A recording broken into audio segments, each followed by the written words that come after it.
চ্যানেলে তোমাদের স্বাগত। আজ নবম শ্রেণীর গল্প দাম এই গল্পটি নিয়ে আলোচনা করব।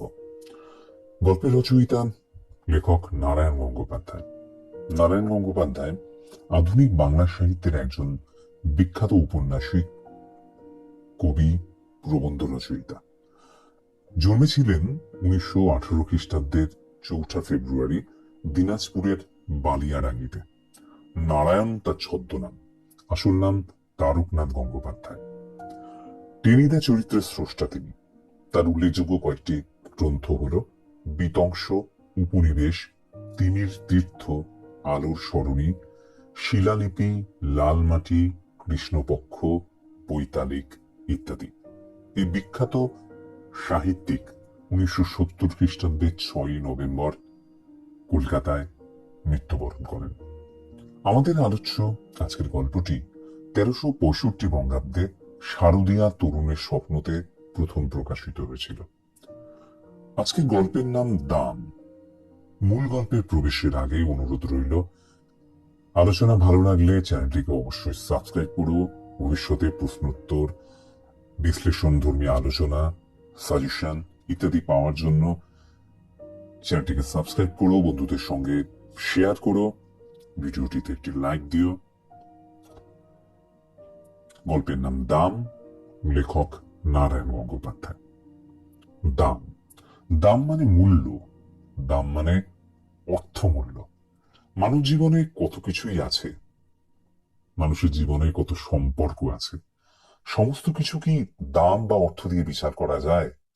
আমাদের গল্পে আজকে ছাত্র শিক্ষক সম্পর্কের একটা সুন্দর দিক তুলে ধরা হয়েছে, যেটাকেও দাম দিয়ে বিচার করা যায় না। একজন শিক্ষকের স্নেহ, ভালোবাসা, উদারতা, মমতা, এই সমস্ত কিছুকে দাম দিয়ে হয়তো বিচার করা যায় না। তাই গল্পের শেষ পর্যন্ত, আলোচনার শেষে প্রত্যেকেই রিলেট করতে পারবে, অনুভব করতে পারবে সম্পর্কর এই সুন্দর দিকটিকে। বর্তমান সময়ের পরিপ্রেক্ষিতে অনেক সময় দেখা যায় ছাত্র শিক্ষক সম্পর্ক কোন তলানিতে এসে ঠেকেছে। ছাত্রদের ওপর শিক্ষকদের যেমন প্রবল পীড়ন ছাত্রদের ওপরে যেমন নেমে আসে, তেমনি অনেক ক্ষেত্রে দেখা যায় যে শিক্ষকরাও নিগ্রহের শিকার হয় ছাত্রদের হাতে বা ছাত্রদের অভিভাবকদের হাতে। সেই জায়গায় দাঁড়িয়ে ছাত্র শিক্ষক সম্পর্কের একটা সুন্দর দৃষ্টান্ত যেন এই গল্পটি। একজন শিক্ষকের অন্তরের সমস্ত ভালোবাসা কতটা তিনি দিতে পারলে, ছাত্রদের কতটা ভালো চাইলে, প্রতি মুহূর্তে ছাত্রদেরকে শাসনের মাধ্যমেও ছাত্রদের যে ভালো চাওয়া যায়, তাদেরকে ভালোর পথ দেখাতে পারেন, তারই একটা দৃষ্টান্ত যেন এই গল্পটি। সবসময় হয়তো শিক্ষকের এই ভালো চাওয়াটা ছাত্ররা হয়তো বুঝতে পারে না, কিন্তু ছাত্রদের জীবনটাকে গড়ে দেওয়ার জন্য শিক্ষকরা অনেক সময় অনেক চেষ্টা করেন, কিন্তু সেই চেষ্টার মধ্যে হয়তো অনেক খামতি থাকে। হয়তো সব ক্ষেত্রে সমস্ত চেষ্টা হয়তো কার্যকর হয় না জীবনে। মূল গল্পের মূল আলোচনায় প্রবেশ করি। স্কুলে কি বিভীষিকাই যে ছিলেন ভদ্রলোক। স্কুলে যেখানে গল্পকথক, আমাদের যে গল্পকথক, সেই গল্পকথকের নাম সুকুমার, তিনি বলছেন যে স্কুলে কি বিভীষিকাই ছিলেন ভদ্রলোক। কোন একজন ভদ্রলোক, কোন একজন শিক্ষকের কথা তিনি বলছেন। তিনি খুব বিভীষিকা ছিলেন, অর্থাৎ তিনি ছিলেন ভয়ের, আতঙ্কের এমন একজন ব্যক্তি, এমন একজন শিক্ষক। ছাত্ররা প্রতি মুহূর্তে এই শিক্ষককে ভয় পেত। আমাদের অঙ্ক কষাতেন, অঙ্ক করাতেন। আশ্চর্য পরিষ্কার ছিল মাথা। যেসব জটিল অঙ্ক নিয়ে আমরা ঘন্টার পর ঘন্টা পণ্ডশ্রম করেছি, একবার মাত্র তাকিয়ে দেখতেন তার দিকে, তারপরে এগিয়ে যেতেন ব্ল্যাকবোর্ডে। খসখস করে ঝড়ের গতিতে এগিয়ে চলত খড়ি। হঠাৎ খড়ি ভেঙে গেলে বিরক্ত হয়ে টুকরো দুটো আমাদের দিকে ছুড়ে দিয়ে তৎক্ষণাৎ আর একটা তুলে নিতেন। একটু পরেই আমরা রোমাঞ্চিত হয়ে দেখতুম ছবির মতো অঙ্কটা সাজিয়ে দিয়েছেন। যার কথা বলা হয়েছে তিনি একজন অঙ্কের শিক্ষক, এবং তিনি খুব সুন্দর নিখুঁত দক্ষতায় অঙ্ক করাতেন। তার ছিল পরিষ্কার মাথা। পরিষ্কার মাথা বলতে অঙ্কে ছিল তার বিশাল পাণ্ডিত্য। এমন অঙ্ক আছে যে সমস্ত অঙ্ক নিয়ে সুকুমার বা গল্পকথকের মতো আরো অন্যান্যরা ঘন্টার পর ঘন্টা চেষ্টা করে গেছেন, পণ্ডশ্রমী হয়েছে, অর্থাৎ বৃথা চেষ্টা হয়েছে, কিন্তু সেই সমস্ত অঙ্কগুলো তিনি একবার অঙ্কগুলোর দিকে তাকিয়েই ব্ল্যাকবোর্ডে খসখস করে ঝড়ের গতিতে অঙ্কগুলো করে ফেলতেন, খড়ি দিয়ে। খড়ি মানে চক। খড়ি ভেঙে গেলে কিছুটা বিরক্ত হতেন অঙ্ক করতে গিয়ে, সেটা ছুড়ে দিতেন ছাত্রদের উদ্দেশ্যে। তারপরে আমরা রোমাঞ্চিত হয়ে দেখতাম যে ছবির মতো যেন অঙ্কটা, যে অঙ্কটা তারা পারছিলেন না, সে অঙ্কটা সাজিয়ে দিতেন, অর্থাৎ অঙ্কটা করে ফেলতেন শিক্ষক মশাই বা মাস্টার মশাই। পৃথিবীতে যত অঙ্ক ছিল সব যেন ওর মুখস্থ, সব অঙ্ক যেন ওনার জানা। কিংবা মুখস্থ বললেও ঠিক হয় না, মনে হতো আমাদের অদৃশ্য অক্ষরে বোর্ডে আগে থেকেই কষা রয়েছে, অথচ উনি দেখতে পাচ্ছেন ঠিক, আর সঙ্গে সঙ্গে তার উপর খড়ি বুলিয়ে চলেছেন। যে আমরা হয়তো দেখতে পাচ্ছি না, কিন্তু বোর্ডে যেন অঙ্কগুলো করাই রয়েছে। কেবলমাত্র তিনি উঠে সেই লেখার উপর তিনি হাত বুলিয়ে চলেছেন। অঙ্কে যারা 100-র মধ্যে 100 পায়, ওর ভয়ে তারাই তটস্থ হয়ে থাকতো। যারা অঙ্কে বিশারদ, যারা অঙ্কে খুবই দক্ষ, যারা 100-র মধ্যে 100 পায়, তারাই ওকে ভয় করতো, প্রতি মুহূর্তে তার ভয়ে তটস্থ হয়ে থাকতো। আর আমাদের মতো যেসব অঙ্ক বিশারদ, অর্থাৎ এখানে তিনি ব্যঙ্গ করে বলছেন, ঠাট্টা করে বলছেন যে তার মতো অঙ্ক বিশারদ, অর্থাৎ তিনি ভালো অঙ্ক পারতেন না, সেটাকেই তিনি ঠাট্টা করে বলছেন নিজেদের অঙ্ক বিশারদ। বিশারদ শব্দের অর্থ দক্ষ, কিন্তু তারা তো একদমই পারতেন না, টেনে টুনে কুড়িয়েও তাদের উঠতে চাইতো না। তাহলে তাদের অবস্থা সহজে কল্পনা করা যেতে পারে। যারা 100-তে 100 পায় তারাই অঙ্কের মাস্টারমশাইকে ভয় পেত, আর যারা টেনে টুনে 20 পায় তাদের অবস্থা তো আরো খারাপ। প্রকাণ্ড হাতের প্রচন্ড চড় খেয়ে মাথা ঘুরে যেত, কিন্তু কাঁদবার জো ছিল না। তিনি, তার কাছে যদি অঙ্ক না পারতেন গল্পকথক, তাহলে তার হাতের প্রচন্ড চড় এসে পড়ত, এবং চড় খেয়েও কান্নার কোনো উপায় ছিল না। চোখে এক ফোঁটা যদি জল দেখতেন, ক্লাস ফাটিয়ে হুঙ্কার ছাড়তেন, চিৎকার করে উঠতেন, পুরুষ মানুষ হয়ে অঙ্ক পারিস নে, তারপরে কাঁদতে লজ্জা করে না? এখনই পা ধরে স্কুলের পুকুরে ছুঁড়ে ফেলে দেবো। অর্থাৎ যারা পুরুষ মানুষ, তার মধ্যে একটা আলাদা দৃঢ়তা থাকবে। মহিলা সুলভ নরম স্বভাব তাদের নয়, যে কথায় কথায় তারা কাঁদবে। তাই অঙ্ক না পারবে এবং তারপর মার খেলে কাঁদবে, এটা মাস্টারমশাই একদমই মেনে নিতে পারতেন না। এবং কাঁদলে তিনি বলতেন, হুঙ্কার ছাড়তেন যে পা ধরে স্কুলের পুকুরে ছুঁড়ে ফেলে দেবেন। তা উনি পারতেন। উনি যে বলতেন, নিছকই কথা নয়, মুখের কথা না, উনি যদি চাইতেন সত্যি সেটা পারতেন। ওর চড়ের জোর থেকেই আমরা তা আন্দাজ করে নিয়েছিলাম। উনি যেভাবে চড় মারতেন তা থেকেই বোঝা যেত যে উনি সত্যি সেটা পারতেন। পুরুষ মানুষ হয়ে অঙ্ক পারে না, এমন অঘটন কল্পনাও করতে পারতেন না মাস্টারমশাই, যে প্রত্যেকটা পুরুষ মানুষের যেন অঙ্ক পারাটা যেন আবশ্যিক শর্তের মধ্যে পড়ে। বলতেন, প্লেটোর দোরগোড়ায় কি লেখা ছিল জানিস? যে অঙ্ক জানে না, এখানে তার প্রবেশ নিষেধ।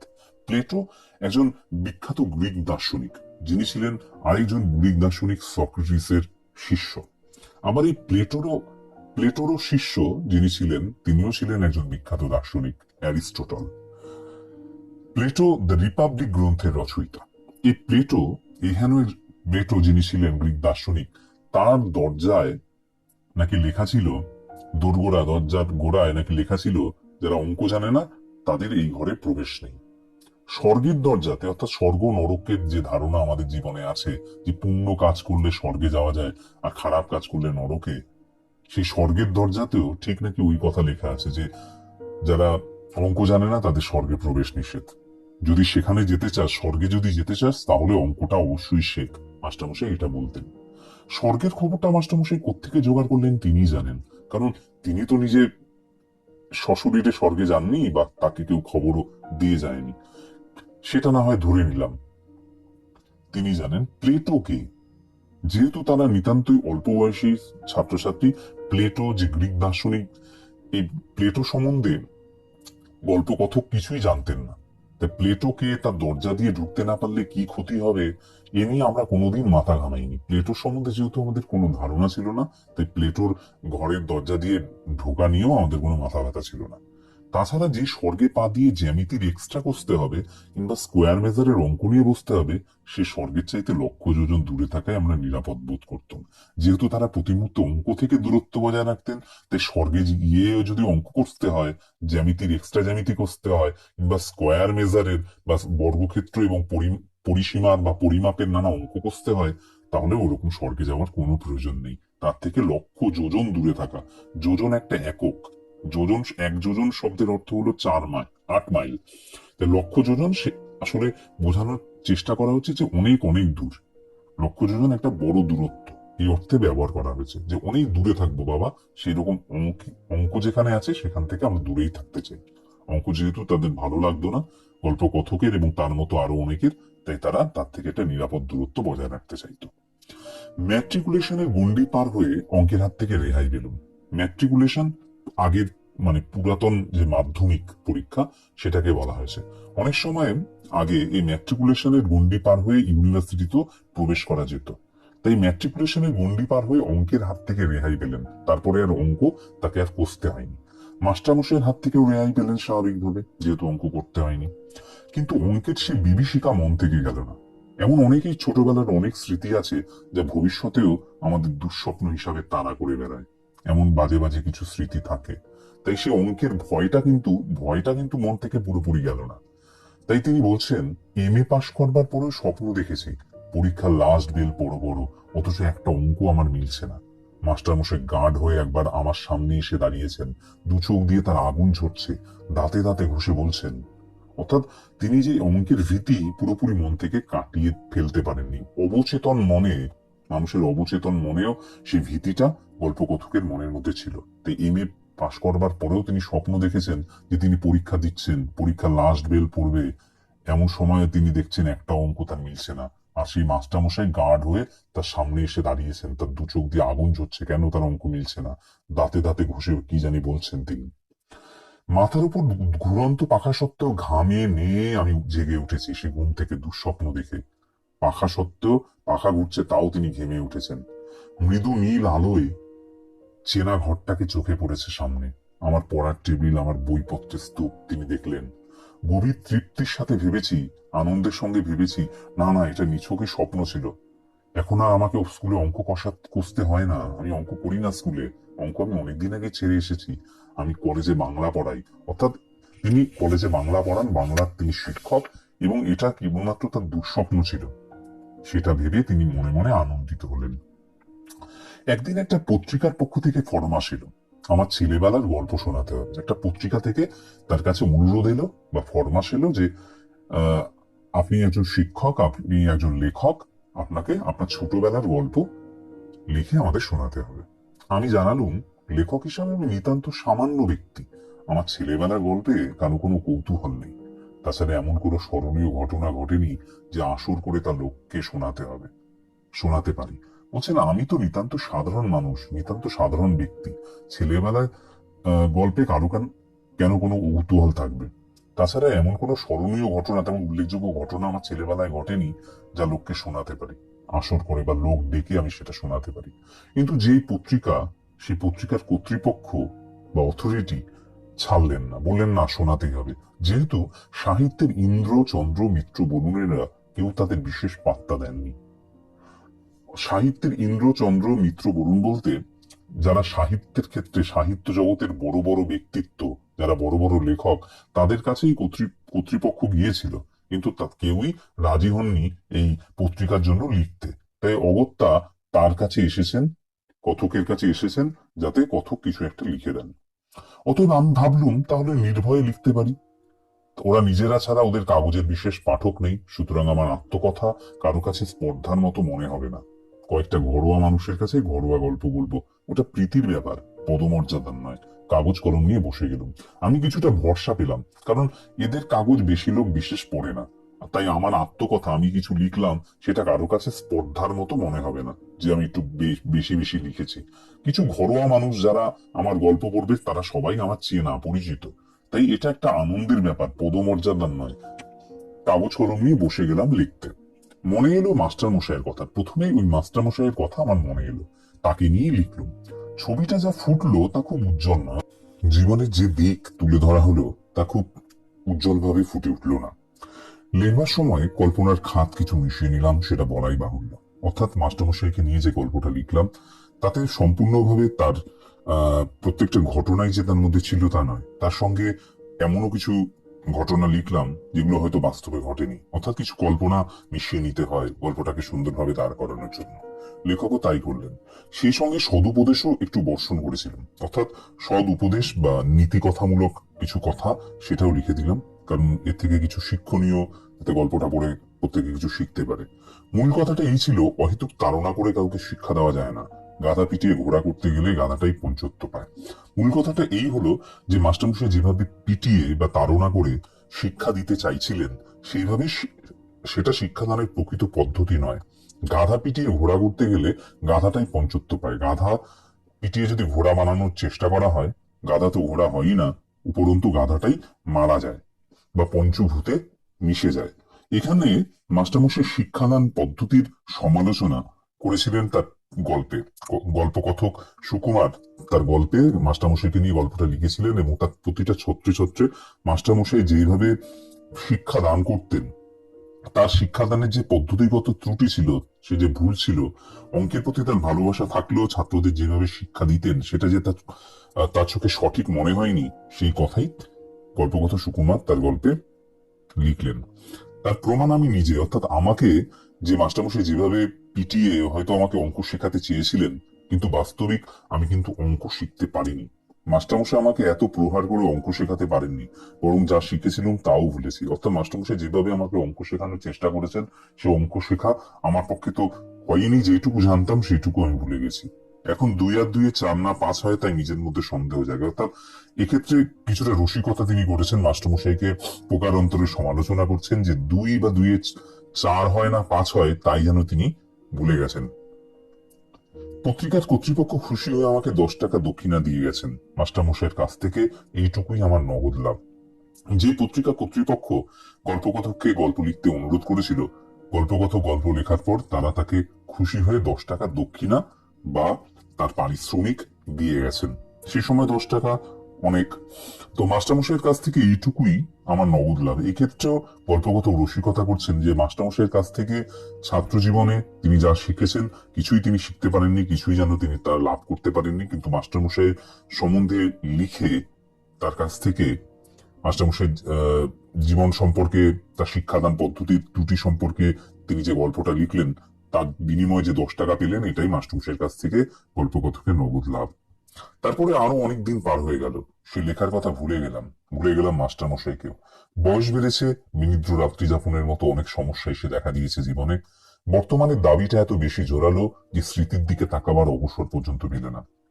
তারপর গল্পকথকের জীবন থেকে অনেক সময় পার হয়ে গেছে। তিনি আস্তে আস্তে বয়স্ক হচ্ছেন, বয়স তার বাড়ছে। মাস্টারমশাইয়ের কথা, সেই গল্পের কথা ভুলে গেছিলাম।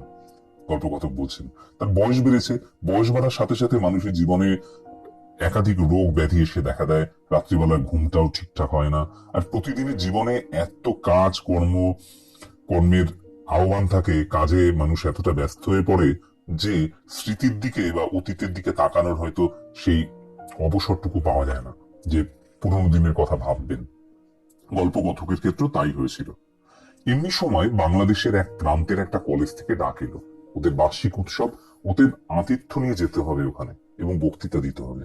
এরকম সময়ে যখন অনেকটা মাস্টারমশাইকে নিয়ে গল্প লেখার অনেকটা সময় অতিক্রান্ত হয়ে গেছে, তো এরকমই সময় বাংলাদেশের এক প্রান্তের একটা কলেজ থেকে, বাংলাদেশ বলতে বাংলা প্রদেশের কথা বলা হয়েছে, তার কোনো এক প্রান্তের একটা কলেজ থেকে গল্পকথক সুকুমারের কাছে ডাক এলো। কিসের ডাক? যে ওদের বার্ষিক উৎসব বা কলেজের প্রতি বছরের প্রতিষ্ঠা দিবসের হয়তো উৎসব, বা বার্ষিক একটা নির্দিষ্ট দিনে উৎসব হয়, যেমন এখন প্রত্যেকটা কলেজের সোশ্যালের আয়োজন হয় সেরকম। তো সেখানে আতিথ্য নিয়ে যেতে হবে, অর্থাৎ সেখানে গল্পকথককে প্রধান অতিথি করা হয়েছে এবং সেখানে গিয়ে তার বক্তৃতা দিতে হবে, অর্থাৎ বক্তব্য রাখতে হবে। এইসব উপলক্ষে বিনা পয়সায় বেড়ানো যায়। এরকম যদি কোনো কলেজে আতিথ্য পাওয়া যায়, সেখানে বিনা পয়সায় বেড়ানোর একটা ঘটনা ঘটে। তাছাড়া কলকাতা থেকে কেউ বাইরে গেলে তার রাজোচিত সম্বর্ধনা মেলে। কলকাতা থেকে যদি কেউ বাইরে যায়, তার রাজকীয় সম্বর্ধনা বা তাকে বিশেষভাবে তার জন্য ব্যবস্থা থাকে। যেমন আমরা বিভিন্ন অনুষ্ঠানে দেখি যে সম্বর্ধনা দেওয়া হয়, নানা ফুলের স্তবক ইত্যাদি দিয়ে সম্বর্ধনা দেওয়া হয়, সেরকম এখানকার চড়ুই পাখিও সেখানে রাজহংসের সম্মান পায়। অর্থাৎ যেখানে কলকাতা যে সামান্য মানুষ, তারা যদি কলকাতার বাইরে কোনো জায়গায় অনুষ্ঠানে আতিথ্য গ্রহণ করতে যায়, সেখানেও তারা রাজহাঁসের সম্মান পায়। অর্থাৎ চড়ুই পাখি এবং রাজহাঁস এখানে বলে এই দুটো শ্রেণীর মানুষের মধ্যে একটা তফাতের চেষ্টা করলেন লেখক। কলকাতা থেকে দূরত্ব যত বেশি হয়, আমাদের মতো নগণ্যের পক্ষে ততই সুখাবহ। লেখক এখানে কিছুটা রসিকতাই করলেন, নিজেকে প্রতিটা মুহূর্তে বারবার করে রসিকতার ঢঙে নিজেকে ছোট করছেন, যে তিনি নিতান্তই নগণ্য ব্যক্তি। কলকাতা থেকে যত দূরে হয় আহ, তার মতো লোকের ডাক আসে, ততই তাদের পক্ষে সুখাবহ, অর্থাৎ অত বেশি সম্মান পান তারা। আমি সুযোগটা ছাড়তে পারলাম না, যেহেতু বাংলাদেশের কোন এক প্রান্ত থেকে কলেজের প্রধান অনুষ্ঠানে, বার্ষিক অনুষ্ঠানে প্রধান অতিথি হিসাবে তার ডাক এসেছে, তাই তিনি সেই জায়গায় যেতে রাজি হয়ে গেলেন। গিয়ে পৌঁছতে চা খাবার আতিথেয়তার উচ্ছ্বাস। ছেলেরা তো এলোই, দু চারজন সম্ভ্রান্ত লোক এসেও বিনীতভাবে আলাপ করে গেলেন। এমনকি খান কয়েক অটোগ্রাফের খাতা পর্যন্ত এগিয়ে এলো। রোমাঞ্চিত কলেবরে আমি স্বাক্ষরের সঙ্গে সঙ্গে বাণী বিতরণ করতে লাগলাম। ব্যক্তি হিসাবে আমি যে এত মূল্যবান, এর আগে কে ভেবেছিল সে কথা। তিনি যখন গেলেন সেখানে, আতিথেয়তার উচ্ছ্বাস কিন্তু কম ছিল না। যে কলেজের যারা ছাত্র তারা এলো, দু চারজন সম্ভ্রান্ত বা ধনী ব্যক্তি বা এলাকার অভিজাত লোক, তারা বিনীতভাবে আলাপ করে গেলেন গল্পকথকের সঙ্গে। অটোগ্রাফের খাতা পর্যন্ত তার কাছে এগিয়ে এলো, তিনি অটোগ্রাফ দিলেন। তিনি রোমাঞ্চিত হয়ে স্বাক্ষরের সাথে সাথে বাণী, কিছু মহান ব্যক্তিত্বের কিছু লেখা লিখে যেতে লাগলেন তার সঙ্গে সঙ্গে। ব্যক্তি হিসাবে এত মূল্যবান তিনি ছিলেন, এক্ষেত্রেও লেখক মানে গল্পকথক আত্মসমালোচনার সঙ্গে যেন স্বীকার করছেন যে তিনি নিতান্তই নগণ্য ব্যক্তি। সভায় জাঁকিয়ে বক্তৃতা করা গেল। রবীন্দ্রনাথ থেকে 12টা উদ্ধৃতি দিলাম, কার একটা ইংরেজি কোটেশন চালিয়ে দিলাম বার্নার্ড শর নামে। শেষে দেশের তরুণদের নিদারুণ ভাবে জাগ্রত হতে বলে যখন টেবিলে একটা প্রকাণ্ড কিল মেরে বক্তৃতা শেষ করলুম, তখন অল্পের জন্য ফুলদানিটা রক্ষা পেল, আর হল ফাটানো হাততালিতে কান বন্ধ হওয়ার জো। সবাই যেহেতু তাকে বক্তৃতা রাখতে বলা হয়েছিল, তাই সেখানে গিয়ে তিনি জাঁকিয়ে বক্তৃতা করলেন। রবীন্দ্রনাথের থেকে 12খানা উদ্ধৃতি, রবীন্দ্রনাথের নানা লেখা থেকে 12খানা উদ্ধৃতি বা কোটেশন তিনি তার বক্তব্যে রাখলেন। একটা ইংরেজি কোটেশনও তার বক্তব্যে ব্যবহার করলেন এবং বললেন যে বার্নার্ড শ বলেছেন। বার্নার্ড শ ছিলেন জর্জ বার্নার্ড শ, যার কথা বলা হয়েছে। তিনি একজন আইরিশ নাট্যকার। ম্যান অ্যান্ড সুপারম্যান, পিগনালিয়ান ইত্যাদি তার বিখ্যাত উপন্যাস। 1925 সালে তিনি নোবেল পুরস্কার পেয়েছেন সাহিত্যে। সেই বার্নার্ড শর নামে একটা উদ্ধৃতি তিনি চালিয়ে দিলেন, হয়তো সেটা বার্নার্ড শর লেখা নয়। তো তারপরে দেশের তরুণ সমাজ, যেহেতু কলেজের ছাত্রছাত্রী সবাই বয়সে তরুণ, তাদেরকে নিদারুণ ভাবে জাগ্রত হতে বলে, অর্থাৎ তারা দেশ সমাজ সম্পর্কে যাতে আরো জেগে ওঠে, যেন বিবেকানন্দের মতো তিনি নানা কথা বলে দেশের যুব সমাজকে জাগ্রত করার জন্য একটা বক্তব্য রেখে নিদারুণ ভাবে জাগ্রত হতে বলে টেবিলে একটা প্রকাণ্ড কিল মেরে বক্তৃতা শেষ করলেন। এই কিল মারার সঙ্গে সঙ্গে ফুলদানিটা হয়তো পড়ে যেত, কিন্তু কোনো ক্রমে সেটা রক্ষা পেল, আর বক্তব্য শেষে হল ফাটানো হাততালিতে কান বন্ধ হওয়ার অর্থাৎ বন্ধ হওয়ার উপক্রম হলো। বুড়ো প্রিন্সিপাল যিনি ছিলেন, তিনি পর্যন্ত মুগ্ধ হয়ে গেলেন গল্পকথকের বক্তৃতা শুনে। এসে বললেন, ভারী চমৎকার বলেছেন আপনি, যেমন সারগর্ভ তেমনই সুমধুর। অর্থাৎ আপনার বক্তব্যের মধ্যে অনেক নানা কিছু রয়েছে, যেটা মধ্যে অনেক কিছু শেখা যায়, সার বস্তু রয়েছে। তেমনি খুব সুন্দর বক্তব্য রেখেছেন, সুমধুর। আমি বিনীত হাসিতে বললাম, আর শরীরটা তেমন ভালো নেই, তাই মনের মতো করে বলতে পারলুম না। গল্পকথক বিনয়ের স্বরে বললেন যে তার শরীরটা ঠিকঠাক নেই, না হলে তিনি আরো ভালো বলতে পারতেন। পাশে দাঁড়িয়ে থাকা ছেলেরা অবাক হয়ে গেল, বিস্ময়ে চোখ কপালে তুললো যে স্যারের আজকে শরীরটা ভালো নেই, শরীরটা ভালো থাকলে তাহলে তো কি যে হতো, শরীর ভালো থাকলে তো অর্থাৎ প্রলয় হয়ে যেত। আমি উদার হাসি হাসলুম, যদিও মনে মনে জানি একটা সর্বার্থ সাধক বক্তৃতাই আমার সম্বল। রবীন্দ্র জন্মোৎসব থেকে বন মহোৎসব পর্যন্ত এটাকেই এদিক ওদিক করে চালিয়ে দিই। আবার গল্পকথ আত্মসমালোচনার সুরে, রসিকতার ঢঙে নিজেকে নিয়ে তিনি মজা করছেন যেন। তিনি নিজের ক্ষমতা, লিমিটেশন সম্বন্ধে তিনি জানেন যে তিনি কতটা পারেন। তাই তিনি বলছেন যে তিনি সমস্ত জায়গায় এই একটাই বক্তৃতা এদিক ওদিক করে, রবীন্দ্রনাথ ঠাকুরের জন্মোৎসব থেকে শুরু করে বন মহোৎসবে সব জায়গায় এই তার একটাই বক্তৃতা সর্বার্থ সাধক, সব জায়গায় এই একটাই তার কাজে দেয়। এই বক্তৃতাই তিনি সব জায়গায় পরিবেশন করেন, সব জায়গায় তাকে বিপদ থেকে রক্ষা করে। স্তুতিতে স্ফীত মনে চায়ের পেয়ালায় চুমুক দিয়েছি। এমন সময় একটা ছেলে এসে খবর দিলে এক বুড়ো ভদ্রলোক আমার সঙ্গে দেখা করতে চান। তিনি স্তুতিতে বা নিজের প্রতি গর্বে স্ফীত হয়ে চায়ের পেয়ালায় চুমুক দিয়েছেন, চা খাচ্ছিলেন। এমন সময় একটা ছেলে এসে খবর দিল যে একজন বুড়ো ভদ্রলোক গল্পকথক সুকুমারের সঙ্গে দেখা করতে চায়। প্রিন্সিপাল বললেন, বেশ তো, ডেকে আনো এখানে। ছেলেটি বলল তিনি আসতে চাইছেন না, বাইরে মাঠে দাঁড়িয়ে রয়েছেন। আমার বক্তৃতায় নিশ্চয়ই কি অভিভূত হয়েছেন, অর্থাৎ কারোর খুবই ভালো লেগেছে, আমাকে অভিনন্দন জানাবেন, আমাকে কনগ্রাচুলেট করবেন আমার এই বক্তব্যের জন্য। এই অভিজ্ঞতা আমার আগেও হয়েছে। সুতরাং দাক্ষিণ্য পুলকিত চিত্তে আমি বললুম, আচ্ছা চলো, আমি যাচ্ছি। দাক্ষিণ্য পুলকিত চিত্তে মানে তার প্রতি অনুগ্রহে, মনের মধ্যে তার প্রতি অনুগ্রহ রইল এবং বললাম, চলো, ঠিক আছে, দেখে আসি, দেখা করে আসি। হলের বাইরে ছোট একটা মাঠ, তরল অন্ধকারে ঢাকা। অত আলো থেকে বেরিয়ে এসে প্রথমে ভালো করে কিছু দেখতে পেলুম না। তারপর চোখে পড়লো মানুষটিকে। হলের বাইরে যখন গল্পকথক বেরোলেন, দেখলেন হালকা পাতলা অন্ধকারে বাইরের একটা মাঠ ঢাকা রয়েছে, অর্থাৎ মোটামুটি অন্ধকার হয়েছে। আলো থেকে, ঘরের ভেতরে আলো ছিল প্রচন্ড, সে প্রবল আলো থেকে বাইরে বেরিয়ে এসে হঠাৎ করে চোখে একটা ধাঁধা লাগলো, দেখতে পাচ্ছেন না ঠিকঠাক যে এসছেন সেই ব্যক্তি।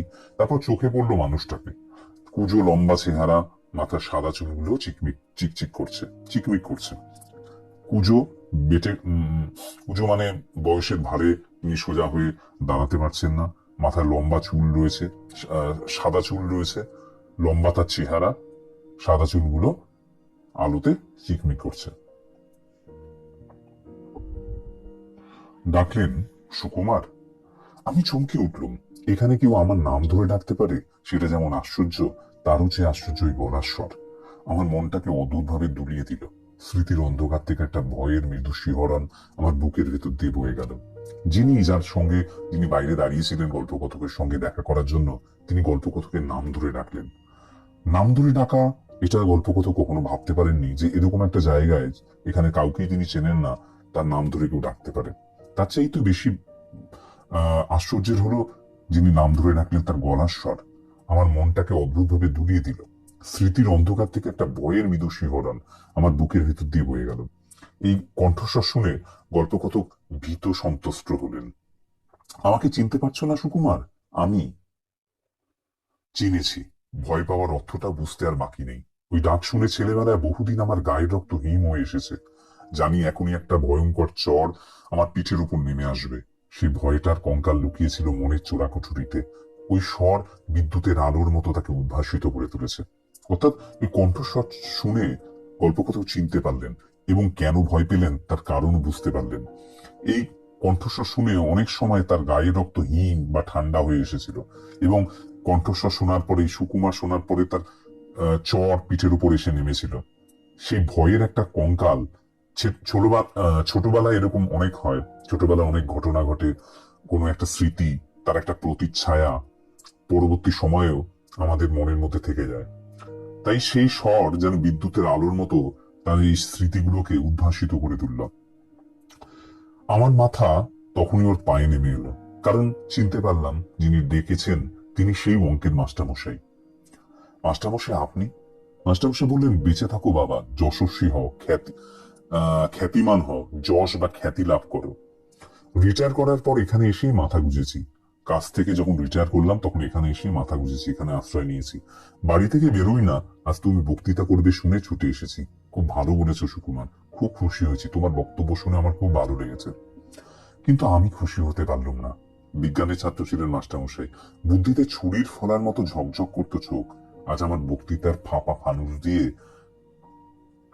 যদি ওকে ভোলাতে পেরে থাকি, তাহলে সেটা আমার কৃতিত্বে নয়, ওর মনেরও বয়স বেড়েছে বলে। গল্পকথক সুকুমার কিন্তু খুশি হলেন না, কারণ এই মাস্টারমশাই যার তিনি ছাত্র ছিলেন, তিনি ছিলেন বিজ্ঞানের মাস্টারমশাই। তো বুদ্ধি ছিল তার প্রখর, ছুরির ফলার মতো ঝকঝক করতো তার চোখ। আর আজকে সুকুমার যে বক্তব্য রেখেছে সেটা তো ফাঁপা, তার নির্যাস তার হয়তো কারো কাছে হয়তো ভালো লাগতে পারে, কিন্তু গল্পকথক জানেন যে সেই যে বক্তব্য তিনি রেখেছেন কতটা সুন্দর সে বক্তব্য। আসলে তা কিছুই নয়। মাস্টারমশাই যদি প্রকৃতই তার জ্ঞান বুদ্ধি হয়তো আছে, কিন্তু বয়স বাড়ার সঙ্গে সঙ্গে তার সেই যে পাণ্ডিত্য, তার যে বুদ্ধির যে প্রখরতা, সেটা হয়তো তার বয়সের সঙ্গে সঙ্গে সেটাও কমে গেছে। না হলে সুকুমার যে বক্তব্য রেখেছে সেটা কতটা যে অন্তঃশ্বাস শূন্য, সেটা গল্প মাস্টারমশাই হয়তো ধরতে পারতেন, কিন্তু এখন আর সেটা ধরতে পারলেন না। অপরাধীদের মতো চাইলুম, না স্যার, আপনার সামনে আপনার সামনে আমার বক্তব্য নিতান্তই সামান্য ব্যাপার। মাস্টারমশাই আমাকে বলতে দিলেন না।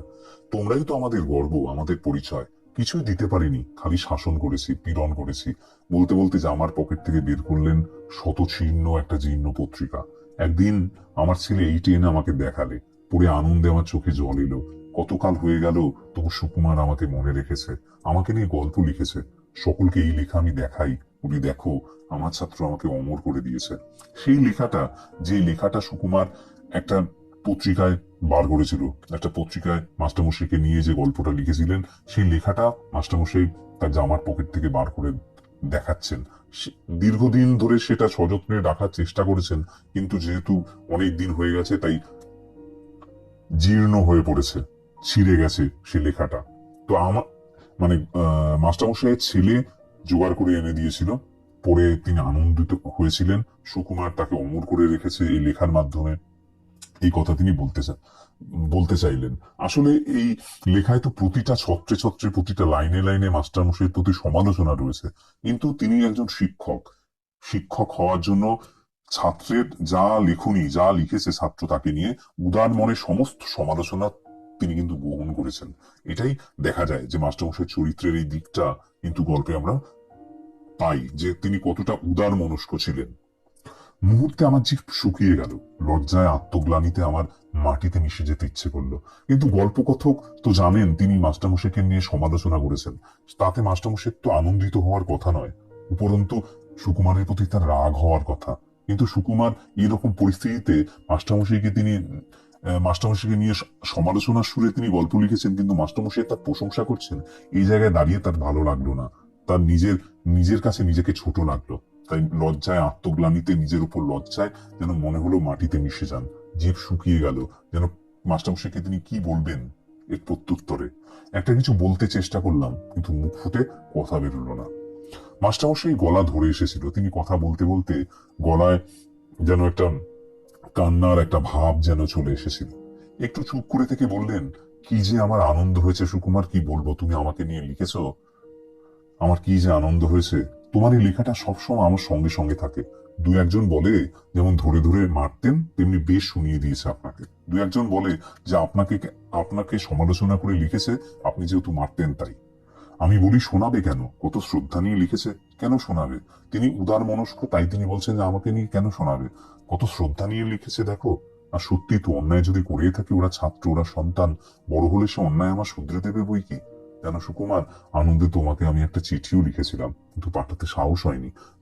তোমরা এখন বড় হয়ে গেছো, এখন বলছে আমি যেরকম ভাবে কাজ করেছি সেই রকম ছাত্ররা আমার প্রতি সেই অন্যায়গুলোকে, আমি যে অন্যায় করেছি সেটা তারা বড় হয়েছে, তারা বুঝতে পেরেছে, সেই জিনিসগুলো তারা আমার ধরিয়ে দিয়েছে। এটা তো ঠিকই আছে। অর্থাৎ ছাত্রের অধিকার আছে শিক্ষকের সমালোচনা করার, ছাত্র সন্তানের সমান। ছাত্র হিসাবে সুকুমারও যেন যোগ্য কাজই করেছে। শিক্ষক যদি অন্যায় করে থাকে, বড় হয়ে শিক্ষকের সে সমালোচনা সে করেছে, অন্যায়ের সমালোচনা। আর বলতে পারলেন না, আবছা আলোটা এখন অভ্যস্ত হয়ে উঠেছিলাম। দেখলাম মাস্টারমশাই চোখ দিয়ে জল পড়ছে।